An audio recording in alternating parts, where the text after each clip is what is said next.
자, 우리 옆 사람에게 하나님은 위대하십니다. 얘기합시다.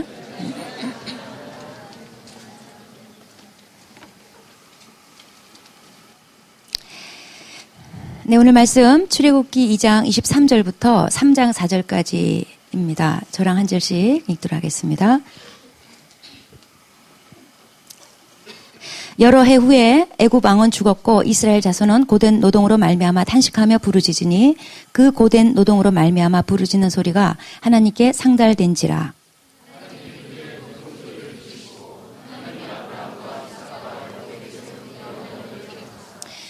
하나님이 이스라엘 자손을 돌보셨고 하나님이 그들을 기억하셨더라.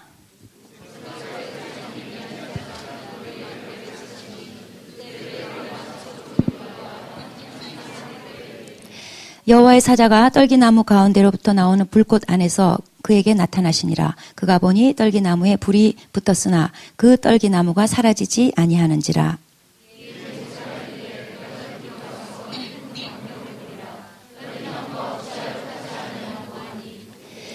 여호와께서 그가 보려고 돌이켜 오는 것을 보신지라. 하나님이 떨기나무 가운데서 그를 불러 이르시되 모세야 모세야 하시매 그가 이르되 내가 여기 있나이다. 네.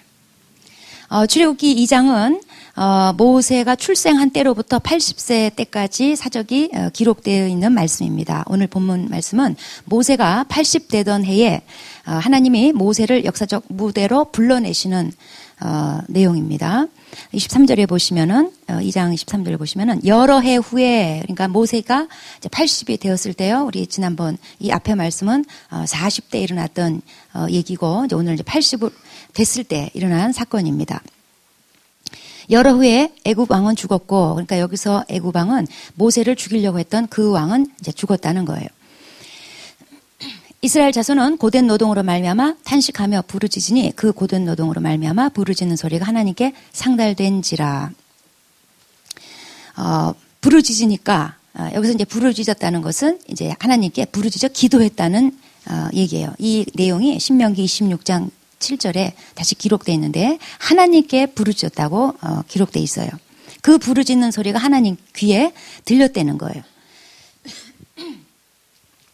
이제 여기에 기도 응답의 원리가 다시 한번 이제 이게 들어있는데, 자, 우리가 고통받을 때 부르짖고, 그리고 하나님이 들으시고, 언약을 기억하셔서 행하시고, 이게 하나님의 일하시는 순서예요. 25절을 보니까 이제 말씀이 이렇게 끝납니다. 하나님이 이스라엘 자손을 돌보셨고, 하나님이 그들을 기억하셨더라. 예. 이제 그들을 기억하셨더라. 이렇게 해놓고 이제 모세가 출연을 합니다.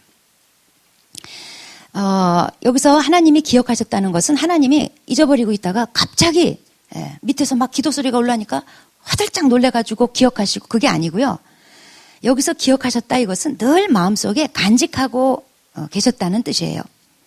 이스라엘이 애굽으로 이주해온 지 400여 년이 지났습니다. 상황은 점점 악화됐어요. 이제 도저히 여기서 살 수가 없는 상황이 됐어요. 오죽하면 하나님을 찾았겠어요. 어떤 사람이 기도할 정도면요, 그건 다 죽게 된 거예요. 오죽하면 기도하겠어요? 예. 이스라엘 백성이 옛날부터 기도했던 것 같지는 않아요. 근데 오죽하면 기도했겠어요. 너무 힘들었던 거예요.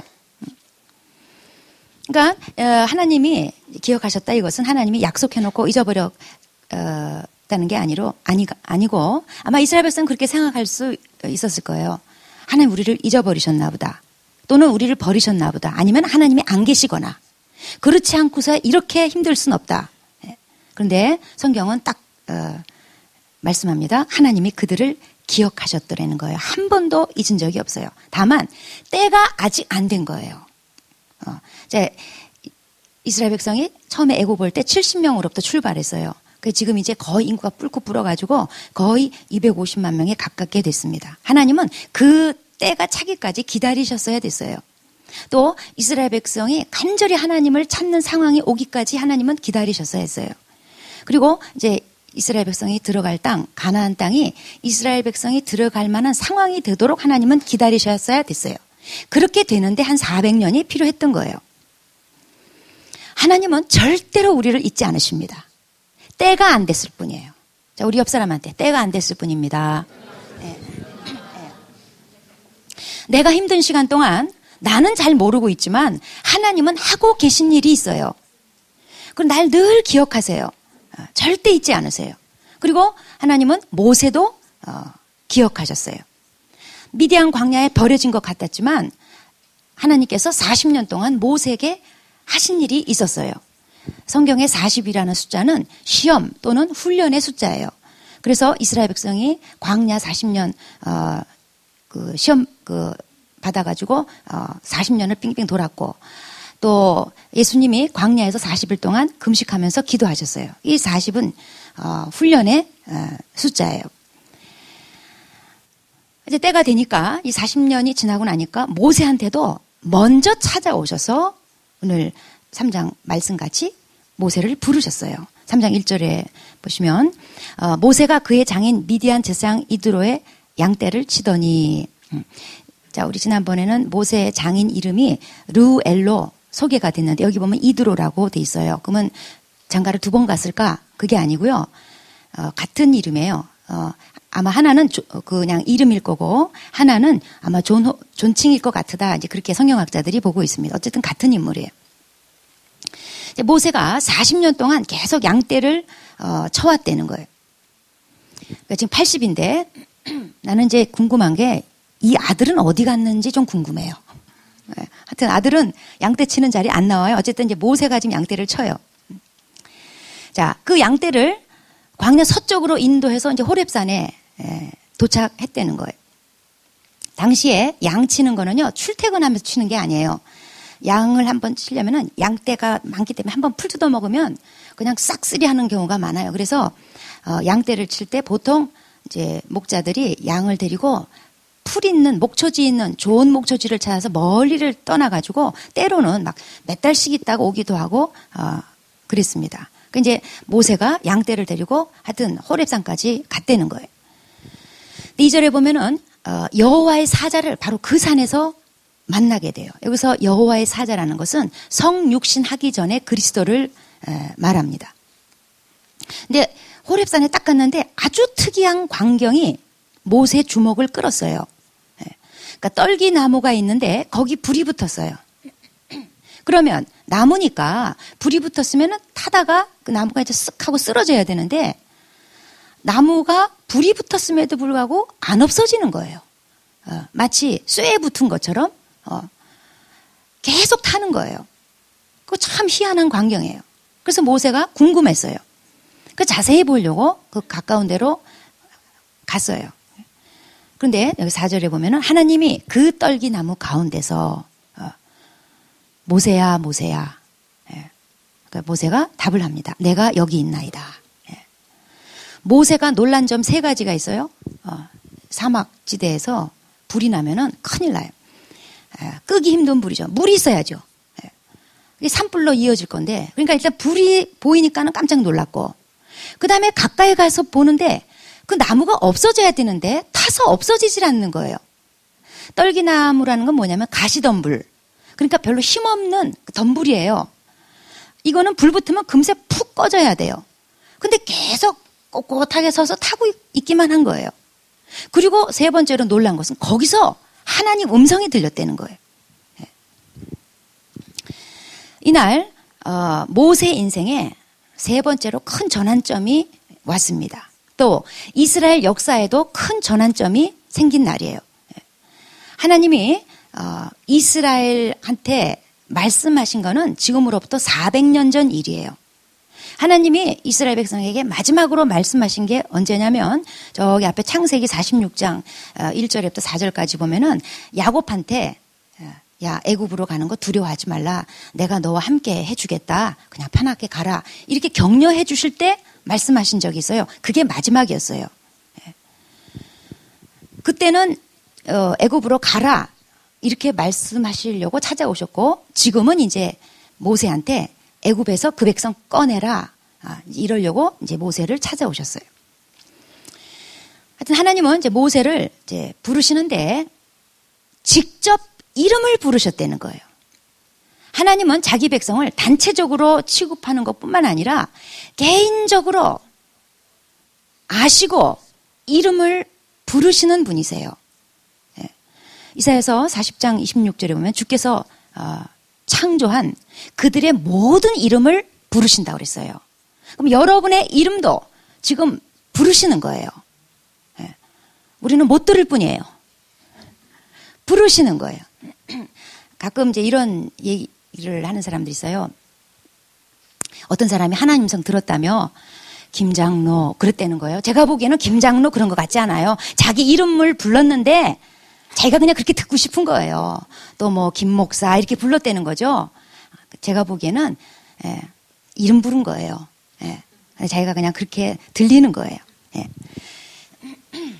하여튼 하나님께서 모세야 모세야 2번씩이나 연거퍼서 불렀어요. 하나님이 2번씩 연거퍼서 부르시는 거를 좋아하시는 것 같아요. 사무엘상에 보면은 사무엘을 부를 때도 사무엘아 사무엘아. 그 다음에 바울이 이제 뻘짓하고 저기 담에색 갈 때 하나님이 불러주셔요. 사울아 사울아. 그런 것처럼 여기서도 모세야 모세야. 이렇게 2번 연거퍼 이름을 불러줬다는 것은 하나님이 지금 그를 주목하시고 집중한다는 뜻이에요. 그리고 하나님의 애정어린 표현이에요. 아주 친밀한 표현이에요. 하나님이 모세한테 야 그렇게 안 불렀어요. 네? 가시덤불에서 어이 이렇게 안 불렀어요. 모세야 모세야. 네. 하나님이 나에게도 그렇게 불러주십니다. 자, 우리 가슴에 손을 얹고 자, 하나님이 마치 지금 불러주시는 것처럼 자기 이름을 이제 말하면서 누구야 누구야 이렇게 자 애정어린 목소리로 나에게 집중하신 하나님을 생각하면서 자 2번 시작 미래야 미래야 좋죠? 이렇게 불러주신다는 거예요. 내가 못 들을 뿐이에요. 예. 근데 이 특이한 장면 가운데서 이제 하나님께서 부르셨는데 자, 이걸 한번 다시 살펴보겠습니다. 자, 떨기나무가 있어요. 그러니까 가시덤불이 있어요. 거기에 불이 붙었어요. 불꽃이 있어요. 자, 이 떨기나무는 뭘 상징하냐면 자, 이 떨기나무는 아주 키가 작고 흔해 빠진 이 시내 광야에 흔해 빠진 가시덤불이에요. 아주 값어치 없는 식물이에요. 이거는 뭘 상징하는가?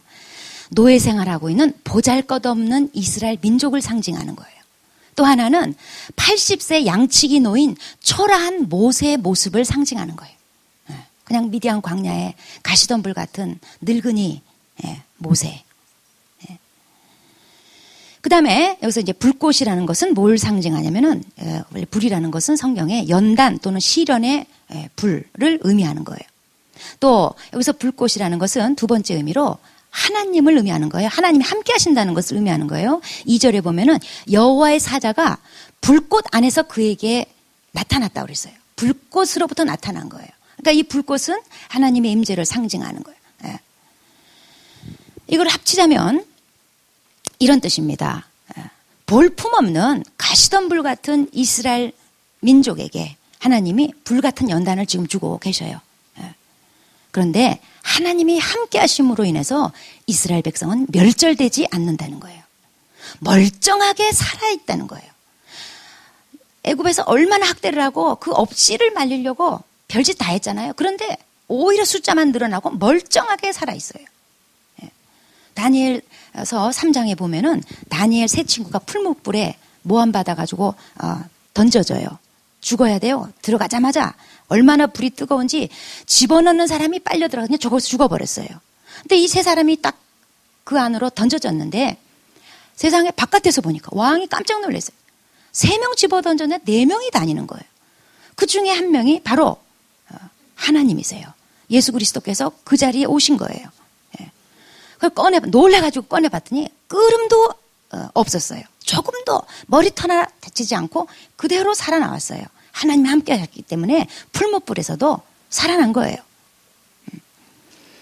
신명기 4장 20절에 보면은 지금 이 출애굽 당시 상황을 가리켜서 이렇게 기록하고 있습니다. 너희를 쇠 풀무불 곧 애굽에서 인도하여 냈다. 그러니까 당시 이스라엘 민족이 처한 상황이 너무 힘들어서 그냥 풀물불에 들어간 것처럼 막 불구덩이에 들어간 것처럼 그렇게 너무 힘들었다는 거예요. 거기서 인도해 내셨다는 거예요. 예. 그러니까 지금 가시던 불에 불이 붙었어요.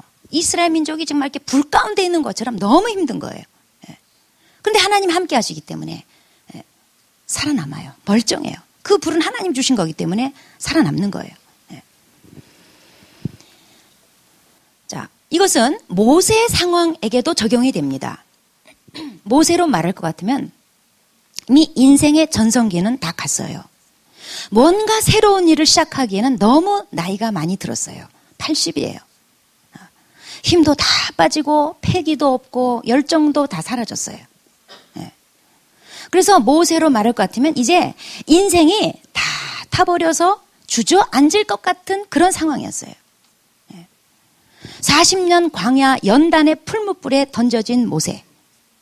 그렇지만 하나님이 함께 하시면 결코 이 광야에서 쓰러지지 않는다는 거예요. 그 상황을 보여주시는 거예요. 이 가시던 불은 모세가 딱 볼 때 희망을 잃은 자기 민족 모습이고 모세 자기 자신의 모습이었어요. 그런데 거기서 하나님이 함께 계시니까 이게 다 없어지지 않는 것을 똑똑히 목격했단 말이에요. 아마 이거는 모세에게 두고두고 기억 속에 각인이 돼가지고 바로 앞에서도 하나님이 함께 하시면 죽지 않아. 홍해 앞에서도 하나님이 함께 하시면 죽지 않아. 광야 생활해도 하나님이 함께 하시면 죽지 않아. 이게 늘 기억났을 것 같아요. 예. 그런데 이 가시던 불은 오늘날 우리 모습이기도 합니다. 예. 희망을 잃고 볼품없이 이 광야 같은 세상에 간신히 버티고 있는 우리 한 사람 한 사람. 그런데 하나님이 함께 하시면 절대로 쓰러지지 않습니다. 예. 우리는 이 광야에서 사라지지 않습니다. 예. 무너지지 않습니다. 예. 하나님이 함께 하시면, 근데 그 하나님이 나를 잊지 않으셨다는 거예요. 내 이름을 아시고 오늘도 불러주신다는 거예요. 예. 자, 다시 한번 해봅시다. 자, 손을 가슴에 넣고 2번 부릅니다. 자, 하나님이 불러주시는 것처럼 자기 이름을 누구야 누구야 부르고 그 다음에 모세가 대답한 것처럼 내가 여기 있나이다. 3마디예요. 누구야 누구야 부르고 내가 여기 있나이다. 시작. 미래야 미래야 내가 여기 있나이다. 예. 다시 한번 하겠습니다. 시작. 미래야 미래야 내가 여기 있나이다. 예. 우리 절대로 우리 광야에서 이렇게 쓰러지지 않습니다. 예. 하나님이 광야에 놔두셨으면 반드시 살아남습니다. 예. 자, 이날 이렇게 해서 모세는 역사의 한복판으로 불려 나왔어요. 근데 이 모세는 세계 거대한 중심지의 한복판에 있는 위대한 인물이 아니었어요. 광야에 가시던 불같이 초라하게 지내던 사람이었어요. 동족에게서나 애굽 왕실에서나 다 잊혀진 존재였어요. 멀어져간 무명의 노인이었어요. 그런데 하나님의 말씀이 당시에 힘있고 유명한 모든 사람 다 제치고 해피려만 이 무명의 노인에게 임했다는 거예요. 이건 마치 세례 요한 때 경우와 같아요. 세례 요한 때 하나님 말씀이 오랜만에 임했습니다. 400년간의 침묵을 깨고 하나님 말씀이 임했던 거예요. 여기에 대해서 누가복음 3장 1절과 2절에 기록이 되어 있는데 이런 내용입니다. 본디오가 빌라도가 유대 총독으로 있고 그 다음에 헤롯이 갈릴리의 분봉 왕으로 있고 또 안나스와 가야바가 대제사장으로 있을 때에 하나님의 말씀이 빈들에서 요한에게 임한지라. 예. 여기 보면은 로마 총독도 등장하고 분봉 왕도 등장하고 대제사장도 등장해요. 정치적으로나 종교적으로나 삐까뻔쩍한 사람 다 등장해요. 그런데 하나님의 말씀은 그들을 다 비켜가요. 그리고 빈들의 요한에게 임하는 거예요. 예. 하나님이 역사에 쓰시는 사람, 이렇게 뜻밖에도 광야에 빈들에 있는 그에게 임하는 때가 있어요. 사람들은 아무도 알아주지도 않고 기억도 못해요. 그런데 하나님은 잊지 않으시고 광야로 빈들로 찾아오셔서 글을 쓰셔요. 여러분이 광야에 있든 빈들에 있든 그건 하등의 문제가 될 것 없어요. 그러면 내가 지금 빈들로 가야 될 것인가? 광야로 가야 될 것인가? 그게 아니라는 걸 오늘 제가 말씀드리려고 하는 거예요. 그냥 지금 있는 그 자리에서 주어진 모습대로 묵묵히 가세요. 모세가 이날도 보면은 여느 날과 마찬가지로 아침 그냥 일찍 일어나서 양떼 돌볼 준비했어요. 예전에 수많은 날들하고 똑같은 날이에요. 평범한 날이에요. 뭐 그날 뭐 무지개 떴다, 그날 아침에 우르르 쾅쾅 했다가 그런 게 아니에요. 평범한 어느 날 모세의 인생이 완전히 뒤바뀌었어요. 오늘날에도 하나님은 아주 특별하고 기적적인 방법으로 나타나는 게 아니에요. 그냥 우리가 일상적인 책임을 다하고 있을 때, 그냥 신실하게 어떤 주어진 일을 잘 이행하고 있을 때, 그때 하나님이 임하시고 그 평범한 어느 날 우리 인생이 바뀌곤 해요. 다윗도 양치다가 왕으로 기름 부음 받고, 마태도 세관에 앉아가지고 세금 걷다가 돈 세고 있다가 예수님께 부름 받았어요. 저도 저의 잘못된 몇십 년간의 모습이 고쳐지는 데 있어서 2012년도 12월 16일 아침 큐티할 때 어느 날 말씀 한마디, 그 단어 한마디가, 단어 하나가 제 인생에 잘못된 점을 조명해줬고 싹 바꿔버렸어요. 평범한 날이었어요. 오늘 평범한 날이지만 알 수 없어요. 그냥 우리가 할 것은 묵묵히 있는 자리에서 그냥 충성하고 있는 거. 그게 우리가 할 바인 거예요. 모세는 그날도 자기 일상, 양치는 거예요. 그 자기 일상에 그냥 충실했어요. 그냥 충성을 다했어요. 오늘 말씀 3장 1절에 보면은 양떼를 광야 서쪽으로 인도해서 호렙산까지 왔다는 거예요. 호렙산은 다른 말로 시내산입니다.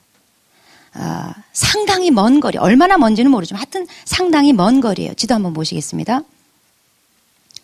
자, 모세가 애굽에서 있다가 이제 사람을 쳐 죽이고 멀리 도망왔어요. 여기 미디안까지 온 거예요. 상당히 멀리 왔죠. 이 미디안 족속은 유목민족이기 때문에 꼭 저기에만 살진 않았어요. 물론 이제 흩어져서 떠돌이 생활을 하는 민족이었기 때문에 꼭 저기만 있다고 볼 수는 없으나 분명한 거는 미디안 땅에 도착했다는 거예요. 그러니까 모세가 어디 살았는지는 모르지만 하여튼 주로 여기에 살다가 어쩌면 조금 일로 이동할 수 있어요. 어쨌든 여기서 시내산으로 왔건 이 미디안에서 시내산으로 왔건 분명한 거는 먼 거리를 왔어요. 자기 풀 뜯어 먹으러 온 게 아니고 양떼, 뭐 미식가 뭐 맛있는 거 찾아 먹으러 멀리 온 게 아니고요. 양 먹이려고, 짐승 먹이려고 그 먼 거리를 왔어요. 충성된 목자예요. 모세는 미디안에 거주했지만 젊은이도 아닌데 나이 80이 돼가지고 양 먹이려고 산까지 올라간 사람이에요. 이런 걸 충성이라고 해요. 즉 모세는 지금 자기가 있는 곳에서 지금 자기가 하는 일에 충성하다가 역사의 전면으로 불려 나왔어요. 다윗도 아버지 양떼를 치는데 그냥 대충 친 게 아니에요. 자기가 왕으로 기름 부음 받는 날 다윗은 어떤 일을 하고 있었냐면 그때가 저녁 시간이었어요. 형들은 저녁 먹으러 다 땡땡이하고 집으로 다 모였어요. 근데 막둥이 다윗만 아버지 양떼 치느라고 저녁 시간을 넘겨가면서까지 양을 치고 있었다. 그게 사무엘상 16장 11절 말씀이에요. 형들은 이미 집에 들어와 있었어요. 그러다가 다윗이 밖에 있는데 불려와가지고 왕의 기름 부음을 받고 역사 전면으로 부름받았던 거예요. 이것이 하나님이 사람을 쓰시는 원리예요. 하나님은 성공한 사람을 찾는 것이 아니라 충성하는 사람을 찾으세요. 예. 하나님은 충성한 사람을 좋아하세요. 예. 모세는 뭔가 돼보려고 양떼를 버리고 자기 장인 집을 뛰쳐 나가면 안 됐어요. 그래봤자 또 애굽인을 죽여요. 아니 이제 나이가 80 됐으니까 죽이지도 못하겠다. 옛날에 40대는 왕궁에서 먹은 끝발이 있어가지고 치면 그냥 죽어버리는데 지금 광야에서 뭘 먹었겠어요? 풀이나 먹었겠지. 그러니까 나이도 들었고 이제는 쳐도 주먹이 옛날같이 안 나가. 가다가 그러니까 죽이지도 못하고 그냥 노숙자만 될 뿐이에요. 우리도 뭔가 되려고 하나님이 인도하신 곳, 하나님이 맡기신 일을 내버리고 뛰쳐나와봤자 뭔가 되는 게 아니에요. 하나님은 모세를 결코 잊지 않았어요. 40년 동안 잊지 않고 있다가 때가 되니까 그를 역사 전면으로 불러내신 거예요. 이스라엘 백성도 절대로 잊지 않았어요. 400년 동안 계속 기억하고 계셨어요. 하나님이 모세를 40년 동안 미디안 고난 훈련학교에 졸업장 딸 때까지 그냥 기다리신 것뿐이에요. 그러니까 모세는 할 바가 있다면 그냥 그 자리에서 자기에게 주어진 그 일 그냥 충성되게 하는 것뿐이었어요. 근데 모세가 이걸 잘한 거예요. 그래서 우리도 모세 충성을 배워야지 돼요. 모세 충성이 뭐냐? 지금 충성하는 거예요. 여기에 대해서 누가복음은 두 종류의 충성으로 말씀하고 있습니다. 예수님이 하신 말씀인데 누가복음 16장 10절에 예수님이 이렇게 말씀하셨어요. 지극히 작은 것에 충성된 자는 큰 것에도 충성되고 지극히 작은 것에 불의한 자는 큰 것에도 불의하다. 이렇게 말씀하셨어요. 모세는 사실 민족 구원의 꿈을 가졌던 자예요. 그러니까 모세가 왕자 스케일로 딱 생각해 볼 때 이런 걸 꿈꿨겠죠. 이스라엘 민족이 있고 자기가 앞에 서서 외치고 진두 지휘하고 이런 거 주로 꿈꿨겠죠. 자기가 살아온 스케일이 있는데. 근데 지금의 모세는 뭐예요? 그냥 누추한 누더기 옷 입고 사람을 다루는 게 아니라 양만 다루고 있어요. 자기가 꿈꿨던 사명에 비하면요 지금 너무 수준이 낮아요. 너무 하찮은 것들 데리고 고생하고 있어요. 우리 이렇게 생각했어요. 내가 지금 말도 안 통하는 이것들 데리고 뭐 하는 건가 도대체. 그래서 뿔딱 지나면 또 양 한 번씩 발길질 한번 하고.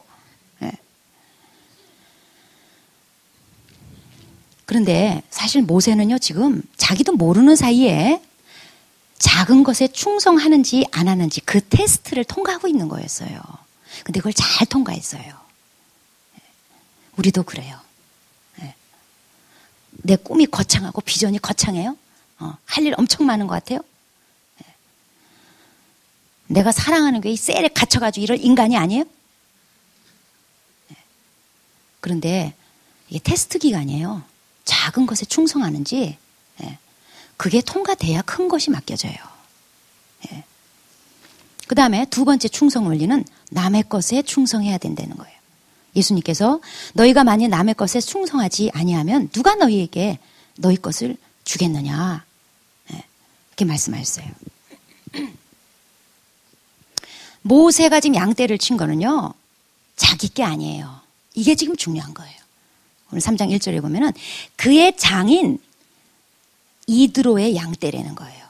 자기 게 아니에요. 남의 거예요. 근데 모세는 남의 것에 충성했어요. 남의 양떼를 잘 먹이려고 세상에 80몸을 이끌고 먼 곳까지 가서 그것도 평지로 만족하지 않았어요. 산까지 올라가는 거예요. 남의 양 때문에 그렇게 하기가 쉬운 게 아니에요. 그냥 대충 하는 신용만 하고 그다음에 오다가 몇 마리 흘리면은 그냥 뭐 잊어버렸나 이러고 나중에 이제 얘기할 때 잡혀 먹었어 이러면 끝이에요. 근데 모세는 남의 양떼를 위해서 그 수고와 피곤을 마다하지 않고 먼 데까지 그 산까지 80 먹은 사람이 기어 올라간 거예요. 사람들은 이건 내가 꿈꿨던 일이 아니야. 이건 내가 생각했던 게 아니야. 내 비전이 아니야. 내 할 일이 아니야.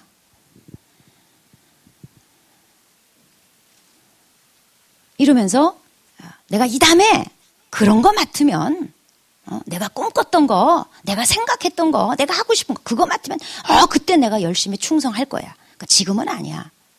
좀 미안하지만 틀렸어요. 남의 것에 충성해야 자기 것이 오는 거예요. 저는 제가 이제 이 말씀 관련해서 참 또 저랑 관련한 사연이 있어서 참 감회가 깊습니다. 제가 남편을 잃고 젊은 나이에 이제 하나님께 기도를 했어요. 하나님, 왜 이런 일이 나한테 일어났습니까? 근데 하나님이 짤막한 답변만 해주셨어요. 뭐 어쩌고 저쩌고 뭐 말해봤자 뭐 무슨 소용이 있어요? 그거. 그러니까 그건 네 길이 아니다. 딱 그 말 한마디. 그래서 나는 딴 길이 있구나. 그럼 내 길이 뭘까? 당연히 그때 생각했던 게 이제 바로 까만 가방 메고 전도사 되는가 보다. 그래가지고 전도사 될 꿈을 향해서 이제 막 신학교 문도 들여보고 이제 뭐 유학을 가나 어쩌나 막 별별 거 다 알아보고 이제 막 그랬어요. 근데 다 막 막히는 거예요. 그리고 내가 별로 원치 않는 학교 쪽으로만 문이 열리는 거예요. 그리고 어쨌든 학교에 이제 들어갔으니까 이제 쭈그리고 앉아가 주로 책상에 앉아서 그때 이제 뭘 준비, 책도 쓴다든가 뭘 준비하고 이렇게 등등 하면서 앉아있는 시간이 많았어요. 그러니까 이제 앉아가지고 어느 날 그런 생각이 속으로 드는 거예요. 하나님, 언제까지 저는 이렇게 책상에 앉아서 내 인생을 보내는 걸까요? 내 인생이 여기서 책상에서 끝내는 걸까요? 나 이러려고 그런 게 아닌데. 이건 아닌데. 그래서 좀 낙심이 돼가지고 이제 하나님께 그런 말씀을 드렸어요. 그때 하나님께서 저에게 아주 선명하게 들려주신 내용이 이런 거예요. 야, 모세가 장인집에 얹혀 살면서 장인 양떼 치면서 39년째 되던 때 심정을 한번 네가 생각해봐라. 그래도 그는 묵묵히 남의 집에 얹혀 살면서 남의 양떼지만 묵묵히 충성했다. 남의 것에 충성하면 자기 것을 맡긴단다. 그래서 제가 그때 이 누가복음 16장 12절 말씀을 그때 처음 알았어요.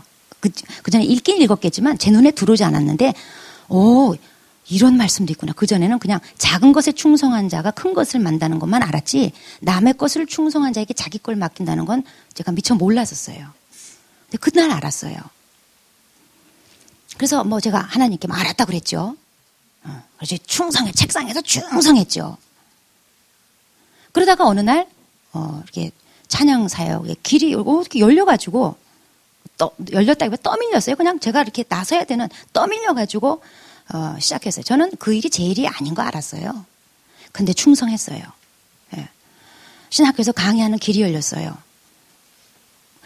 그거는 가르치는 건 또 저랑 적성이 맞아가지고 그거 제 일인 줄 알았어요. 근데 제 일이 아니었어요. 치유사학도 했고 조그만 선교신학원도 운영해봤고 두루두루 쭉 둘러 해가지고 어느 날 사랑하는 교회를 개척하게 된 거예요.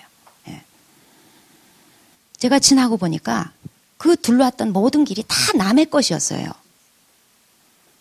그런데 저는 주어질 때마다 마치 거기서 그것을 영원히 할 것처럼 그냥 눈 딱 감고 그냥 충성했어요.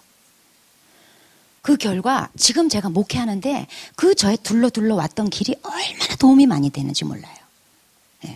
저의 성품 훈련, 영성 훈련, 말씀 훈련, 실무 훈련, 여러 가지 훈련이 그때마다 필요한 훈련을 위해서 하나님이 장을 열어주시고 그때 그냥 영원히 할 것처럼 제가 그냥 막 바닥을 다 파헤치는 그런 자세로 열심히 섬겼어요. 그래서 땅에 보화들을 많이 캐낼 수가 있었던 것 같아요. 그게 지금 합쳐져서 제가 한 사람 한 사람 도와주고 그리고 이렇게 설교하는데 얼마나 도움이 많이 되는지 몰라요.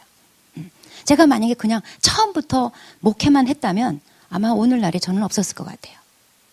이렇게 둘러온 길이 참 도움이 많이 돼요. 예. 근데 그때 내가 그래도 조금이라도 이렇게 충성할 수 있도록 하나님께 은혜 주신 게 얼마나 감사한지. 남의 거 충성하다 보니까 하나님이 제 것을 맡기시더라고요. 여러분, 지금 다니는 회사, 지금 교회에서 하고 있는 별 볼 일 없는 사역, 지금 하나님 나에게 맡겨주신 사람, 붙여주신 사람, 내가 원했던, 꿈꿨던 내 비전에 그것이 아니라 할지라도 테스트예요. 남의 것에 충성하세요. 민수기 12장 7절에 보면 하나님이 모세를 가리켜서 그는 내 온 집에 충성함이라 그랬어요. 모세의 이 작은 것에 충성하고 남의 것에 충성하는 훈련이 마침내 큰 것, 자기 것을 맡아서 하나님의 온 집에 충성되다는 칭찬을 받는 인물로 키워냈어요. 지금 충성하세요. 작은 것에 충성하세요. 남의 것에 충성하세요. 미디안 광야에서 뛰쳐나가지 마세요. 양떼 버리지 마세요. 하나님이 나 결코 잊지 않으십니다. 하나님이 지도자로 불러낼 자는 불러내시고 왕으로 불러낼 자는 불러내세요. 지금 있는 곳에서 맡은 것에 충성할 때 하나님이 불러 쓰실 자는 다 불러 쓰십니다. 네. 복 주실 거 다 복 주십니다. 네. 기도하시겠습니다.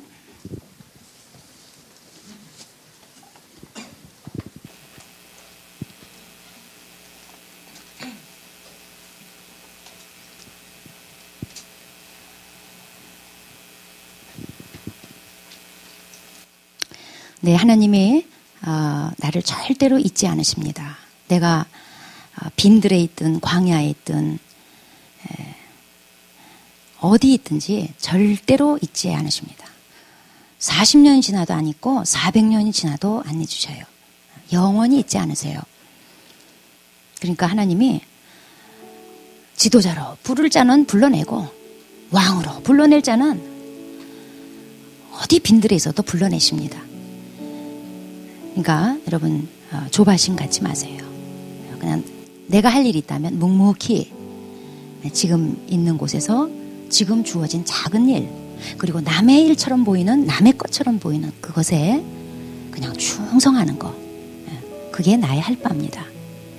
돌아보시면서 지금 남의 것에 충성치 못하고 있는 거, 또 작은 거라고 충성치 못하고 있는 거 있다면 하나님 앞에 회개 기도하고, 그리고 이렇게 기도합시다. 하나님, 제가 좀 묵묵히 지금 작은 일에 충성하고 남의 것에 충성하는 삶을 살겠습니다. 도와주십시오. 기도하시겠습니다.